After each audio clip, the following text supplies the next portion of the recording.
I'll call this meeting to order for January 20th, 2026 at 5:34 p.m. Welcome everybody, and if you'll join me with the Pledge of Allegiance, please. I pledge allegiance to the flag of the United States of America and to the republic for which it stands, one nation, under God, indivisible, with liberty and justice for all. Thank you. Okay. And if we can get an adoption of this agenda, that'd be great. Oh, our adopter's not here. I move to adopt the agenda for the Wickenburg School Board for Tuesday, January 20th, 2026. As submitted. Second. Thank you, Ron. All in favor? My computer is Opposed? sitting here doing nothing. Motion carries. Thank you. All right, so the first item of business, this is our annual meeting. It's our organizational meeting, and we need to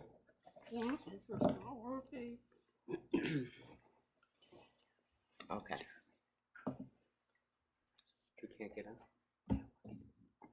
I'm just not getting, I can't get in, that's why. And I know I'm using the right password, so. Well, mine's just sitting here going, doing nothing. I got in, but Jeremy fixed me last time, remember? And Sandy, your computer worked, right?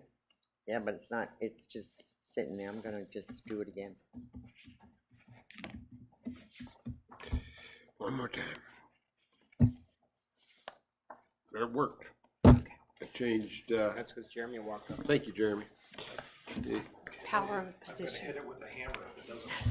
It was, All right, so continuing on, now that everybody's here. logged, No, Yeah. we're not. almost everybody.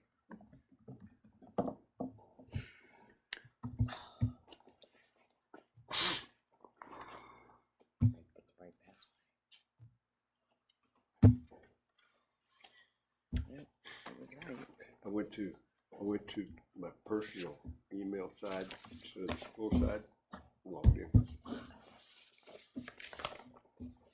Oh, now it worked. Okay. Okay, now everybody's logged in.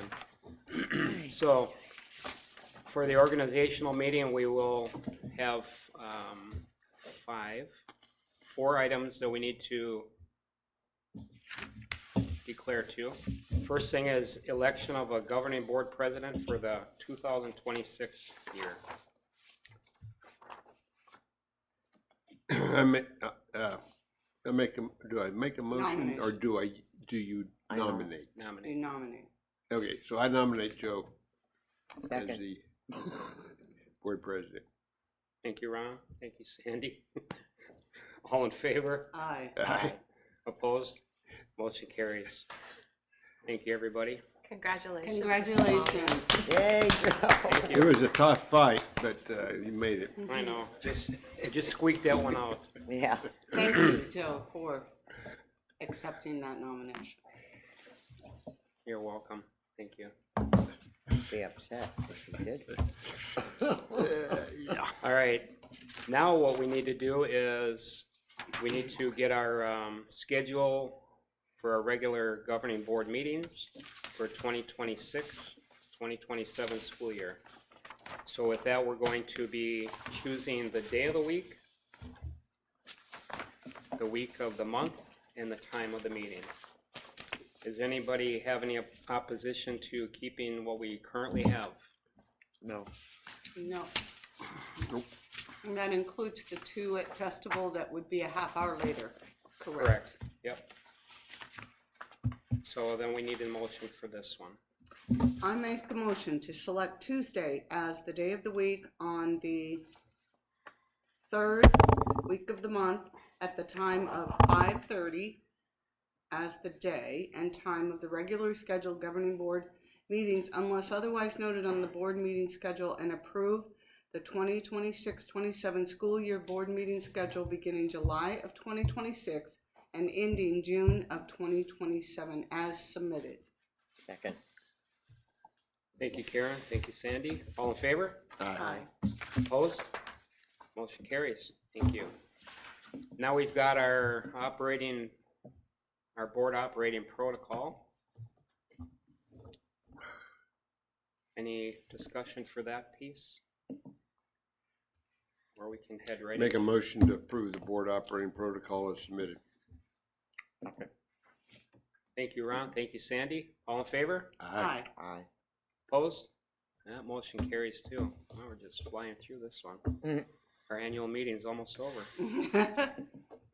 Last piece is the conflict of interest. Everybody should have a sheet that looks very similar to this one. And if you can get that one filled out and have on a dais, so then our board secretary can have them at the end of the meeting, that'd be great. We just hand them to Casey, that's it?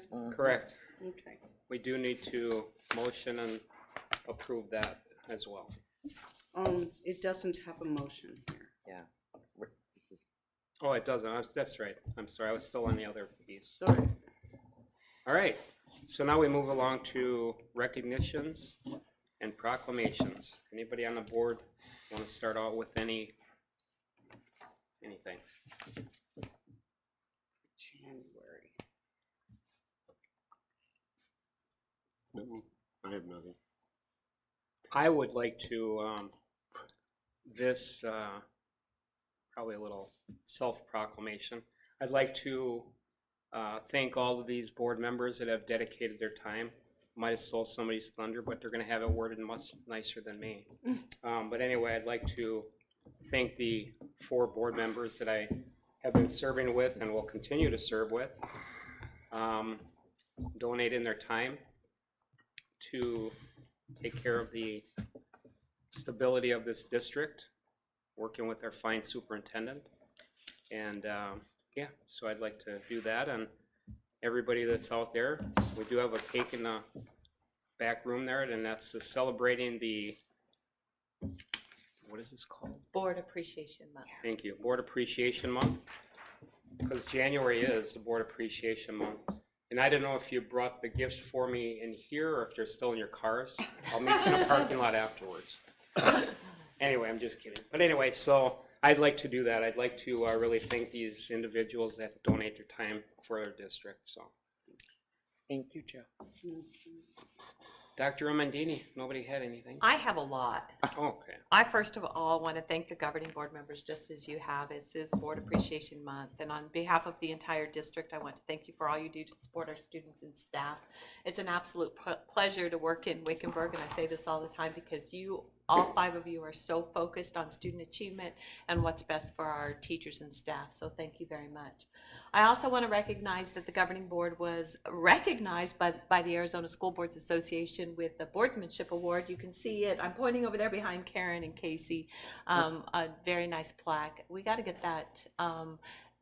You can't hang it, so it goes there, but that is a recognition of all that the board does, not only in their day-to-day work, but in the professional development, the conferences they attend, and all of that. So that was a lovely dinner, and Karen, Susan, and Ron were able to attend, so it was really nice. So congratulations, and thank you for representing us so well at the state level. That's where we picked up our board, check, annual check. That's where we You got paid that that's night? where we got paid. Wow. Got our annual Man. check, there. You're so lucky. So you should have been there. I You missed should out. have been there. You missed it. I also want to congratulate Miss Patricia Wierzinski, who's actually here for another presentation. If you can join me in recognizing Patricia, she was named the Chamber Educator of the Year.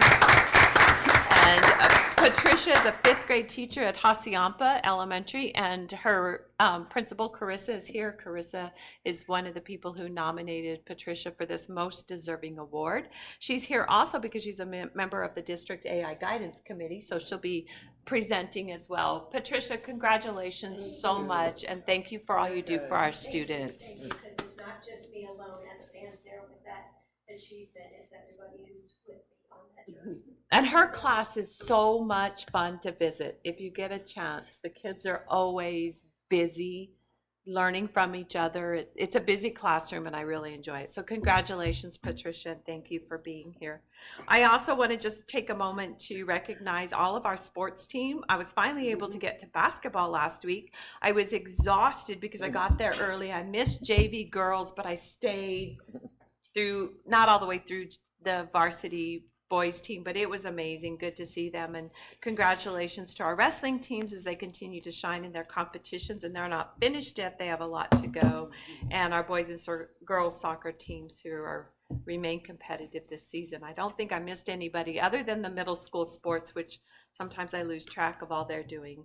I want to thank Wickenburg High School for hosting the financial fitness event last Wednesday, and board members Alexander and Webster were there as part of that event. That's an amazing event. All of our seniors get to roam around and get a taste of what real life is like, and it's fun to watch them, especially depending on where they start, because if they go and buy a fancy car, sometimes they realize they can't afford the fancy car and they have to come back and say, no, I'll take a used car. And their budget has to balance and they're not in control of what goes on. It was a wonderful event. And then just a reminder, the community and everybody here tomorrow is Future Freshman Night at the high school at 5:30 p.m. Please share that information with anybody you know who has an 8th grader in the area. It's a wonderful opportunity to go and learn about the high school prior to registering for the next school year. I think that's all. Beautiful. Thank you, Dr. Amandini. And, excuse me. Now we do have a presentation tonight, and it's the Artificial Intelligence presented by the Wickenburg Unified School District AI Guidance Committee. And so I'm not sure who the first spokesperson is. We've got Mr. Jason Tavikas. And I'll get the party started. all right.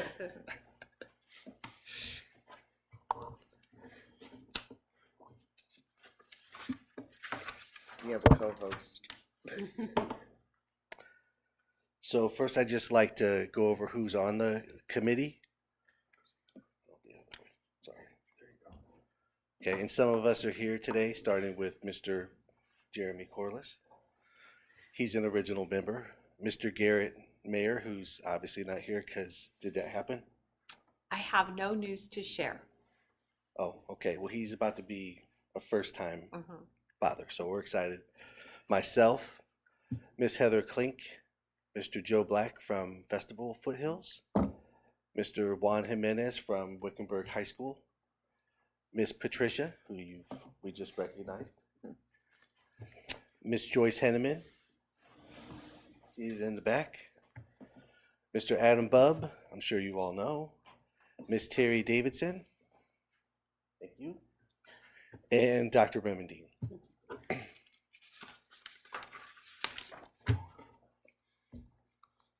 All right.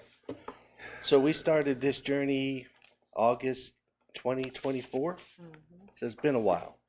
And we set goals, as you can see there, with becoming knowledgeable about using AI, developing guidance for all users, not just students, for parents, for staff, developing and implementing a plan for training staff, which we did, which we rolled out in 3 parts successfully. And also a plan for student use, which we did this spring, actually, so that they could start using AI for the approved AI platforms for the 25-26 school year. Goals as we move forward is exactly what I just said. We delivered all 3 parts to teachers. We did the training for students, 6-12. We were part of the RAISE pilot, which we talked about before, which was the rural schools and the AI use. We had 4 from Texas and 3, or was it the other way around? 4 from Arizona and 3 from Texas, and we met in a conference. We're going to talk about that a little bit more later. It was great. By the way, I got to go to that. I got yelled at a couple times, but we're not going to talk about that. And it happened. I do. And our goal was also personalized training for teachers, which we actually will be doing on Friday at our PD, where teachers for the first time get to pick what sessions they want to go to. So we're off and running. I know you've heard this before. We're light years ahead of other rural school districts, and we're proud of that. But with foreseeability, and Dr. Remedini saw what was coming down the pike, and we were able to get ahead of it, and hopefully we can stay ahead of it. All right. And I am going to talk a little bit about our progress specifically, what we did and kind of the steps we took. So fall of 2024, it has been a minute, as Jason said. We identified the responsibilities and opportunities for AI, understanding that this is something that's coming. It's not going away. It's only going to get more and more ingrained in everything we do. And so there are some definite responsibilities and opportunities we needed to take advantage of. We reviewed the generative AI applications and tools, started out with a small list of tools that were allowed, and then gradually expanded that out as we found more that fit our need. We drafted a guidance document. That was actually one of the more important things that we did at the beginning, because without any sort of guidance, we've seen in other schools and other organizations, with no guidance, it's just kind of a free-for-all. Anybody does anything, and we wanted to make sure that we weren't doing that. And then we planned for our staff professional development. That's really where it started. By the spring of 2025, we had started delivering AI training to all teaching staff. So this was at that time limited to just teachers in the classroom. It wasn't any of the classroom aides, classified staff, things like that. It was really focused on that teaching aspect and how to make teachers' jobs easier. And then we also met a couple times and planned for further training, which we then rolled out in fall of 2025. As Jason said, we've done 3 phases of training. So the AI basic training is what we did for all teachers at the end of 2024, but we also had to provide that for the new teachers coming in, the teachers that were coming from other schools that maybe were using AI differently or weren't using AI at all, had no clue. So we needed everybody to kind of have that base level. The second phase training was really about making their job easier more than anything else. The third phase of training was for how to use it in your classroom with students. It was a student-focused training meant to give teachers the tools, not just to use AI, but to guide the use of AI in their classroom, how to set expectations and really keep students accountable to what's allowed in the classroom. And then we began training, and by we, I mean, this was the teacher's responsibility to start training grades 6 through 12. The teachers in the classrooms were doing the training and going through that AI use with students. Okay, and then I'm going to turn it over to Ms. Patricia to talk about the RAISE Collaborative. Okay, so the RAISE Collaborative was an invitation for Wickenburg. And so we went into that knowing we had been invited in, and we met with PLCs with all the other schools, and then we would do many little activities, jump in, and I would be visiting with someone from Uvalde or someone from Globe, just all over, looking at what we're doing, what's working, what have we used, where are we going. We as a school district then came up with what was our hypothesis, what did we want from AI, which we wanted more student engagement. So all of us, it was me, Mr. Black at Vulture Peak and Mr. Jimenez at the high school, and we each took something we've sort of done before with kids, put it into AI to see how we could enrich it, make it better, get more student engagement. And then we went about measuring that through exit tickets and student surveys, and came back with we found we're able to engage them better. We had better questioning that was provided to us, like guiding questions to help us with the lesson and what to do with the students. And so then we presented that. While we were at this meeting with AI, we did meet some schools that just, here it is, figure it out, with nothing set up. Whereas I go, ooh, so it was like, whoa. So it was interesting. It was also interesting to see things that some other schools where you had a teacher who really went into one particular thing, was able to share that with us, and we can communicate of, wow, I never thought of that usage. And it was opening for me because I really found that my prompts needed to be a lot better defined, or I was going down the rabbit hole. And that's what we're trying to do, is not go down the rabbit hole, but to use it as an opportunity. Recently, I've just decided to use it to provide mentor text to my students. So I'm not having to think how to write a text. They will write it for me, and I said, here's a good model, let's go from there.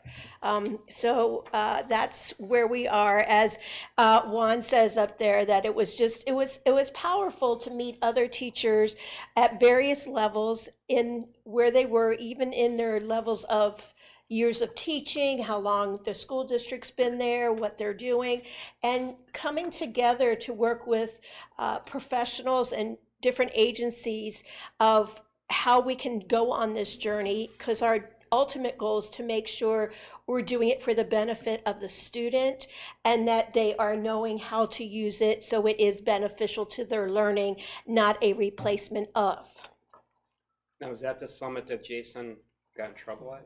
Yeah. Oh. Good job. Well, if I may, so I was at this conference with Jason, Patricia, Juan, and Joe Black. Now, I think Juan is pretty calm and quiet. Patricia is very well behaved.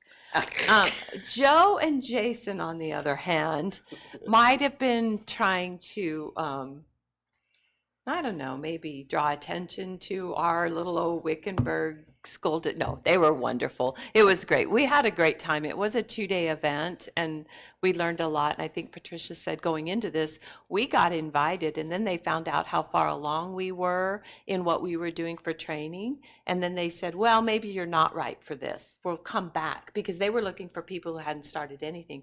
Then they came back and said, no, you're perfect for this, because we want to see kind of how you match up with others. But I know each of the members of the team held roundtables during this time, talking to other schools, again in Texas and Arizona, on what we had done so far. And it kind of helped us feel like, gosh, we really are ahead. But then when the teachers had to put paper to pencil and try to figure out how to use it for students, there still was a learning curve on that, right, Patricia? Yeah, and it was a condensed time period. I mean, this was like It was less than, by the time it was less than 4 weeks, wasn't it? yes, that because we you had to 3 do all of this? PLCs and then coaching calls Yeah. and then the conference. It was tight. It was tight, but it was, I think it was I'm glad we said yes. I was worried, but I'm glad we all said yes, because it was very beneficial to everybody, Hmm. right?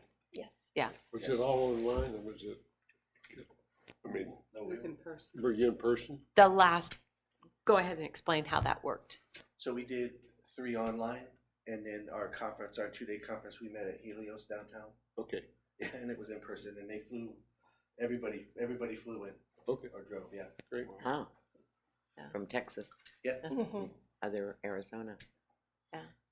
Nice. Yeah, it was us, Globe, Holbrook, It wasn't Globe, it was Miami. Miami. Sorry. Holbrook, Wickenburg, and a charter school in Arizona, and then It was Three- Uvalde, yeah. Texas. There were and then 2 Robinson, Texas, I think. accommodation school districts in Texas, so.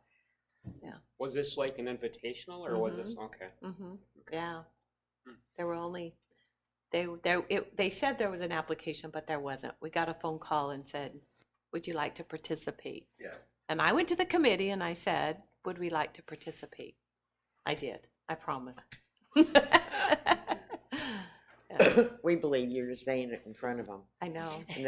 And there isn't anyone disagreeing, Yeah. so I think you're okay. Yeah. So we need you. But really on things like this, I think that helps, you know, to bounce ideas around with other people and see where you're at, where they're at. Like Patricia was saying, you know, learn new prompts to make and things like that. And they learn something from you and you learn something from them. Absolutely, yeah. And a lot of the topics for Friday's PD came, the team members, so, I know that, I know that, Joyce and Jason are presenting together Friday. Jeremy and I are presenting together on Friday. Patricia, are you and Juan presenting? Yes, I'm with Mr. Black, we're doing the school With AI. Joe, okay, yeah. And then Juan's doing prompts, so the team divided up and we're doing, and the teachers could select. Debbie is partnered with, Debbie's organized this, so she's partnered, so the teachers get to pick and we each get two 45-minute sessions to expand this. I would, if I can interrupt, because we didn't put it specifically up there, but would you mind if we went off script and had Ms. Davidson come up and talk about being a parent and her perspective of the AI committee? Sure. No, I thought we were here to hear the whole committee, so we're good. Okay, Sure, absolutely. Well, I was invited to be a member of this group after they had done quite a bit of work. So, I mean, props to them. You can just tell that they had a lot of time put in, and really I loved their focus on not only supporting the teachers and getting the teachers ready, but making a very creative educational space for the kids that was protected to the best of our ability. As a parent, I have 4 young adult children who all went through the school district and one in 3rd grade, so she's got quite a ways to go, and it's really been eye-opening to see you know, the school caring that much about the technology that the kids have access to.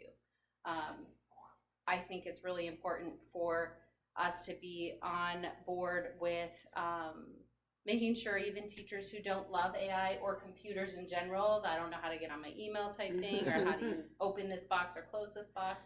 It's really important for our teachers to make that progress of understanding it, because the kids are using it all the time. You know, even my 3rd graders going, well, when am I going to get a cell phone? And I'm saying never. When you can pay for it on your own and you're 18 and out of the house. Right? So I think it's a really important process to go through, and I'm really excited to see the structure. I think as parents, we get scared as well. Either we're terrified and try to keep it away from them completely, or you have those parents who are clueless and say, they'll deal with whatever's there. So I thought like this was a great way to incorporate it and make the best use out of it. So, Wonderful. yeah. Thank you, Terry. Thank you. You're welcome. You're welcome. Could we Thank ask you. a couple questions? Well, absolutely. May I interrupt just one more time? No, I inadvertently left Debbie's name off the PowerPoint. Debbie is part of our AI guidance committee as well. So Debbie, did you notice you were forgotten? I apologize. I So, saw that, yeah, did you? yeah. Yeah, But I I okay. think you said figured- that to me when we got here. I just Did think you? that- Did you I call just- me out? Yeah, I I'm just so, thought that, you know, she dropped off and someone else took her No, place. No. never. no. Yeah. Okay, But I'm I sorry. did notice that Let the record show. that she's I still just, part of us. I had one clarification and then 2 questions. So it was just Texas and Arizona? Yes. Oh, okay. Is raise still a thing?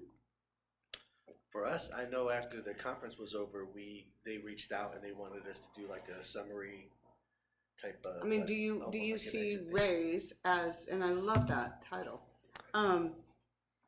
being like inviting other states and it growing, or is this a one shot, one deal? I would hope so, but I think it depends on funding, because it wasn't just one organization that made up Funded this. it. Yeah, Got it was 4 or 5, I believe. Mhm. You know, NAU, there was a couple Right. different ones. So I think it's going to come down to funding, and I think they would do it again. We were kind of like the guinea pig, and Yeah. which was fine, because I feel like now, like, all the kinks are worked out, and they even touched base on that right before we left. Like, thank us so much, because now we know what to do different or whatever. So I hope they do, because it was helpful. Even though we were farther ahead than other people, it was nice just to sit with everybody and like tell them what our pitfalls were. Like, Yeah. okay, so that you guys, you know, maximize your time and that Right. you don't do the same things that we did. Good idea. Right. Yeah. My 2 questions are, I can make it one question with an and, okay? Do you foresee ever a student committee of sorts now that students are starting to use it so that you can tap into their thoughts, feelings as you move forward, and/or do we foresee training students younger than 6th grade at that level, of course, but has the committee had any conversations like that? A little bit. I'll speak a little bit to it. There's part of the educational aspect that Jeremy, the IT director, shouldn't speak to. But from the technology aspect, like I said at the beginning, AI is starting to be baked into everything. Yeah. There are going to be things that you just can't turn it off. It's there. Whether your kids are in kindergarten or 12th grade, AI is there and it's baked in. So yes, I do foresee a time where it won't be the same struggle because it'll just be built in. It'll just be expected. There will still be training. There will still be expectations. But I do see that changing as time goes on. Now, in terms of some of the other aspects and how the kids can use it in those grades, and then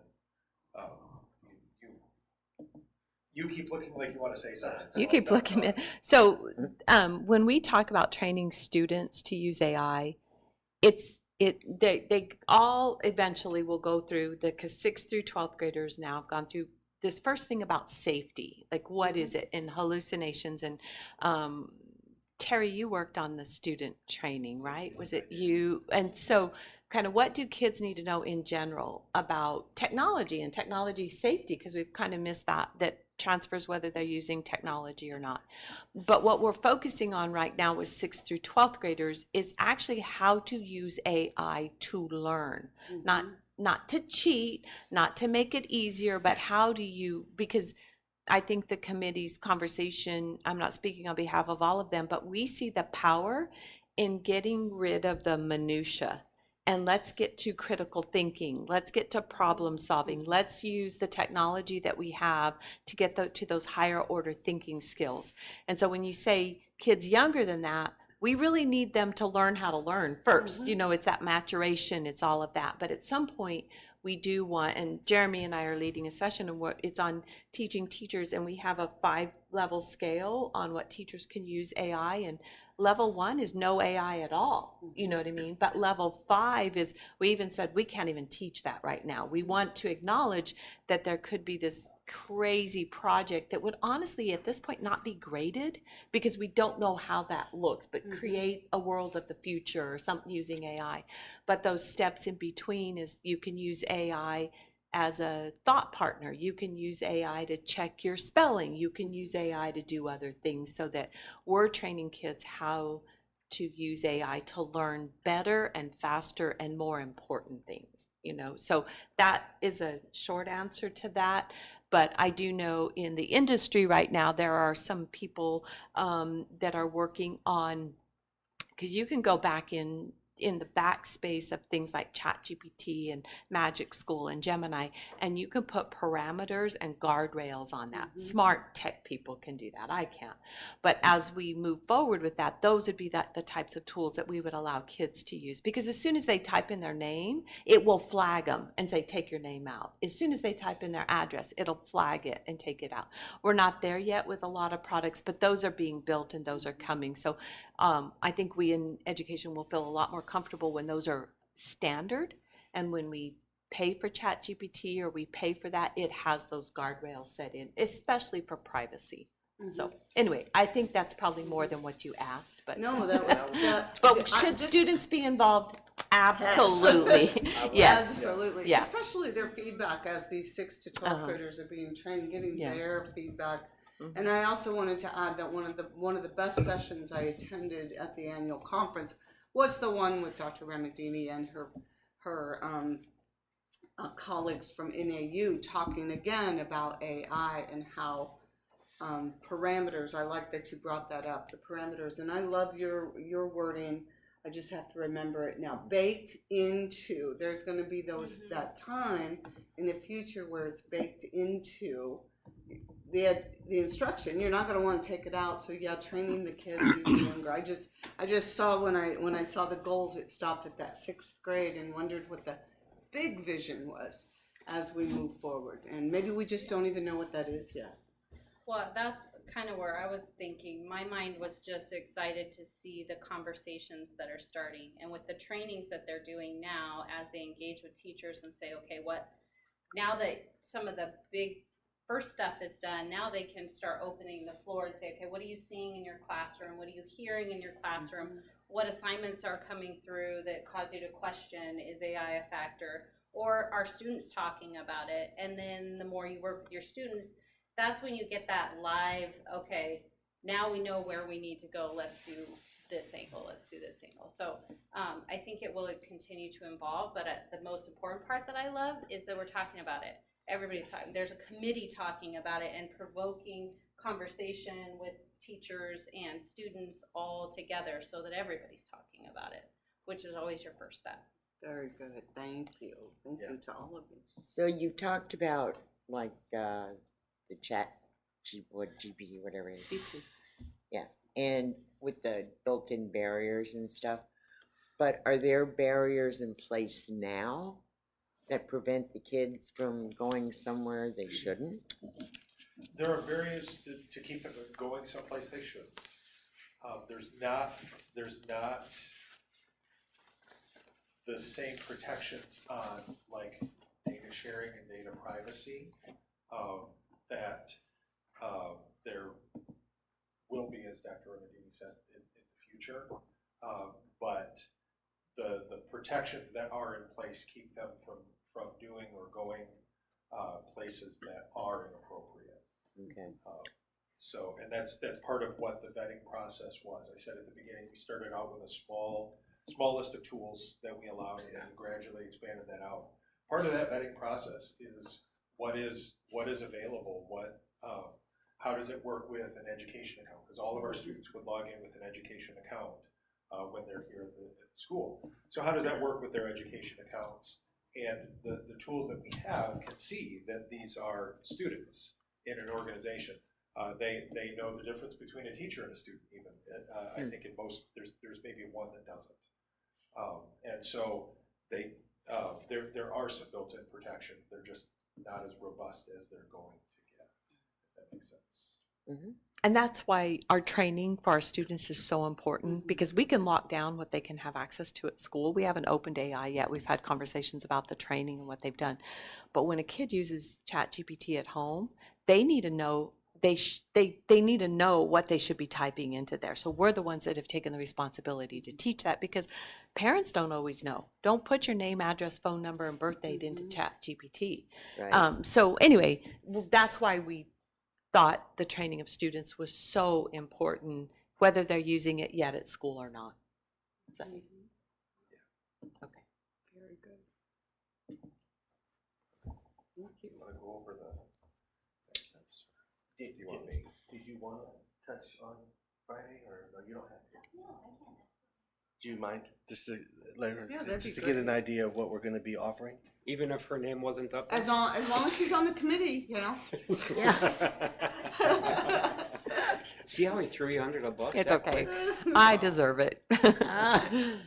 Nobody checks my work. That's the Okay. problem. It's all right. It's all right. So we are actually offering, oh, I forgot to count, but I think it's 8 different sessions. So our teachers are already filling out their form to say, I want to go to this one and this one. So what we're offering is simplifying lesson planning with AI, use AI to communicate with students and family, prompting AI to get it to do what you want, using Canva to create presentations, educator-specific tools, so they have like Magic AI and AI, School AI, which are specific for teachers and tasks that teachers would be completing. Using AI for middle and high school students, AI common pitfalls. I want to go to that one, but I'm doing a different one. And then we also have an AI workshop where teachers can just sit and explore with the approved AI tools that we have for our district. That way they just get time So, and we'll have a guide there as well, that if they do get into a question, somebody a little bit familiar that can help them get past. So that's our offering on Friday. Fun day. So as long as you're standing up there, I have a question for you. Yes, sir. Has it been considered already about your NTIs for this? Yeah, so this past year, Yeah, for our new teachers that came in, right, we caught them up on the training that we had provided last year. okay. Okay, And so all then, future ones will- yes, we'll okay, continue to perfect. build that for them when they come into our presence. And they don't even get access to the tools through our district website or, sign on until they have completed at least 101 or whatever we call it, the first training. Right, So we, for mid-year hires, we will send one of our IT guys or somebody who's on the committee that's available to work with the new teacher one-to-one. okay.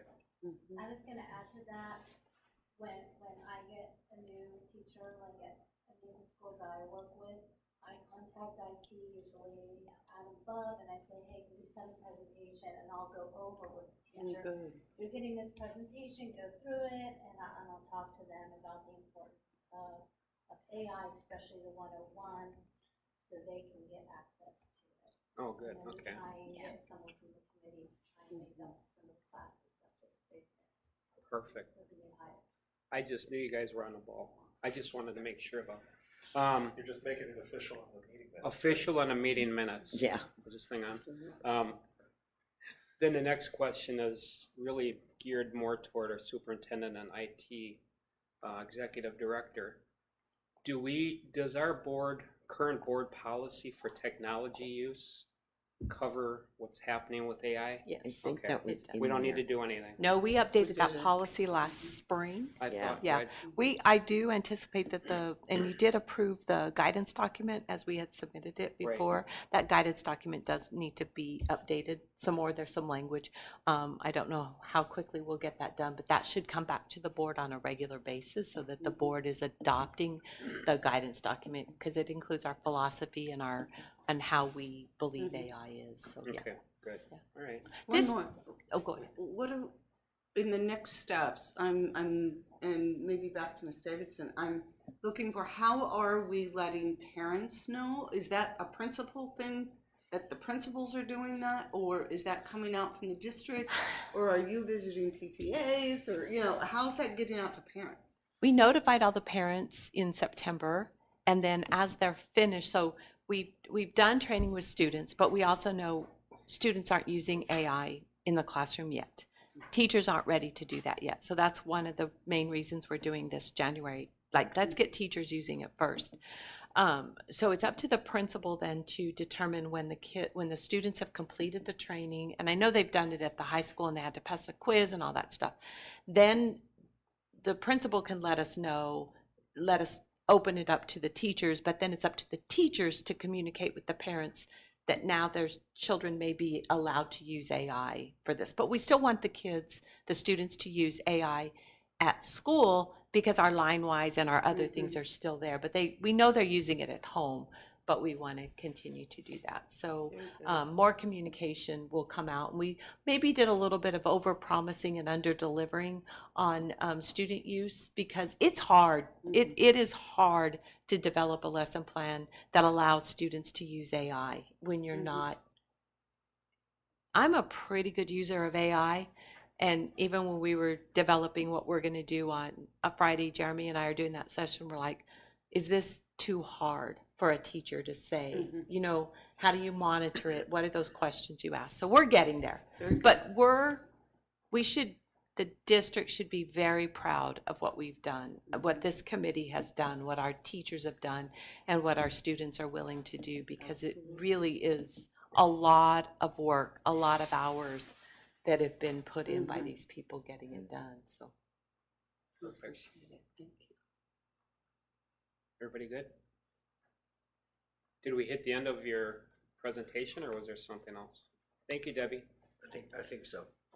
Don't go away mad. We're Just go good. away. We are, the end of the presentation Is is questions. So Oh, I think we made it through to that.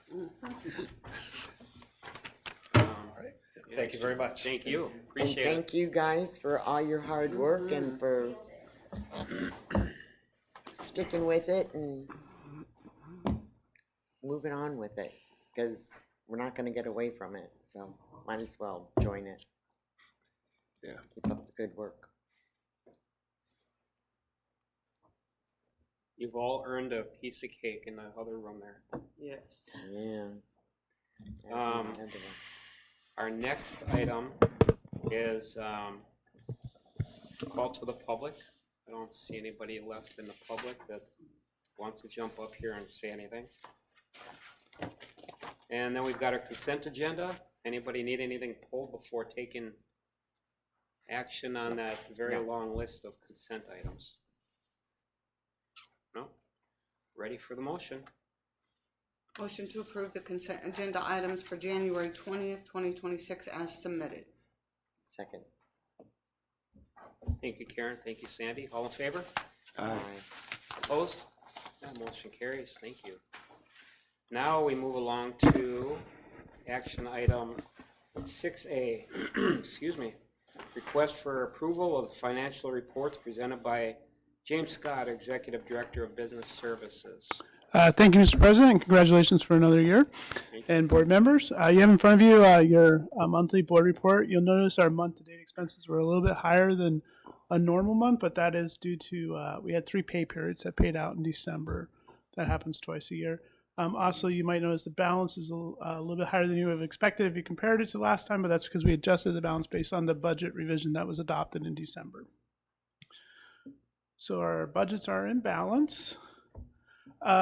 We did have one unique expenditure for over $130,000, and that was that 14-passenger white bus van that was funded from that grant fund that was extended. And it was on the voucher last month. You might remember Sandy asked about the funding code, but that was paid in December.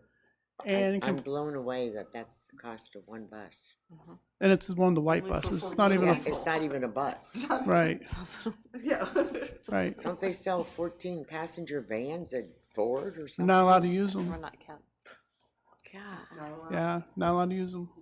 wow, that's amazing.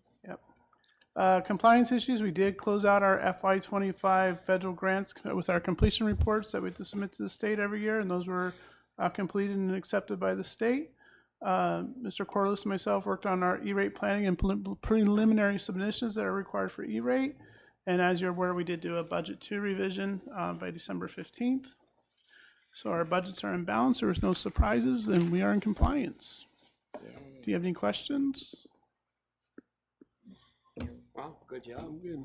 How about the motion for that one?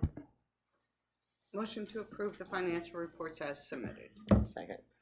Thank you, Karen. Thank you, Sandy. All in favor? Aye. Aye. Thank you. Opposed? Motion carries. Thank you, James. Appreciate you. your time on that. And then item 6B is request for approval. Oh, sorry, my phone picked up a AI thing. You're not in compliance. Stop. Request for approval of discontinuance of faithful service. So any discussion, or we kind of covered that one pretty well? Yeah. Anybody? Okay, then we'll go for the motion then.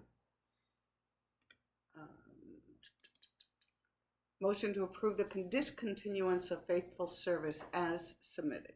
Second. Thank you, Karen. Thank you, Sandy. All in favor? Aye. Opposed? That motion carries. And we've got 6C, request for approval of the district longevity plan. Any comments? Anything? I just wanted to comment just briefly that this makes me happy because one of our district goals is to retain our teachers, to make it a safe, healthy work environment for our teachers, and then reward them in such. And the longevity plan does that, and I'm very happy about it. So that's my point. It also includes everybody. Everybody. It's not just I forgot the about that. teachers. All It's everybody, employees. because it takes a village to teach. Mhm. And so- us, right? I think that's great. And us. I'm sorry. And that includes us too. Oh, I wish. Yeah, me too. But I think that's important to note that, you know, we're honoring everybody that with their longevity. I like that word honoring. I think that's the point we are. And so thank you to first of all the work that went into this, and it was presented at our study session. The work was amazing. So thank you very much. So with that, I'd like to make a motion to approve the district longevity plan as submitted. Second. Thank you, Karen. Thank you, Sandy. All in favor? Aye. Opposed? Motion carries. And James, I notice you still have some hair left after working on this project. Long term, from the financial position, this is better for it's better for the employees and it's better for the district. It's a It is. win-win. I totally agree with that. Win-win. Totally agree. All right, then we've got item 6D. God, this is annoying. I believe it's 909 EB. Under the school safety personnel, line 3, there's a couple of words that need to be corrected in it. It's written individual who as previously, and I think that's supposed to be was, and then it says employed as a peace office, and that should be peace officer. Correct. So, those are my comments. Thank you, Sandy. Anybody else see anything that they needed clarification or discussion on? Do you look like you want to talk? Or No, I was just gonna say that typo will be fixed for second read next time. So if it's clarified, then we Yeah, can because just. we don't vote on it tonight anyway, but we Oh, can no? Okay. fix it. Good catch. All right. Thank you very much. Then we go into informational items. It's items for future agendas. Anything? Then we move along to the announcements and calendar. Casey, thank you very much for all of the calendar information. I just want to clarify, on Friday, we start at 8 o'clock. Yes, we do. That's what I thought. And I was just gonna say too, thank you, Karen, for reminding me. So when we go Friday morning at 8 a.m., and no, it's not overtime. Hey, Well, yeah, overtime, I'll give you guys- overtime times 0 is still 0. I'll give you guys double time on that day. Remember to bring 2 or 3 questions that you'd like to see added to the February 5th second round of interviews for the superintendent position. I thought we had The that second all round, and then we're gonna give straightened those out. to Jeff. We're gonna give them to Jeff on Friday. No, don't count on it. Were you gonna say something? Oh, I thought you were like, all right, so 8 that's o'clock, right? all I have. Does anybody have anything else? Okay. How about item 8, our favorite? I move to adjourn. Second. Thank you, Sandy. Thank you, Ron. All in favor? Aye. Opposed? Motion carries. Meeting's adjourned.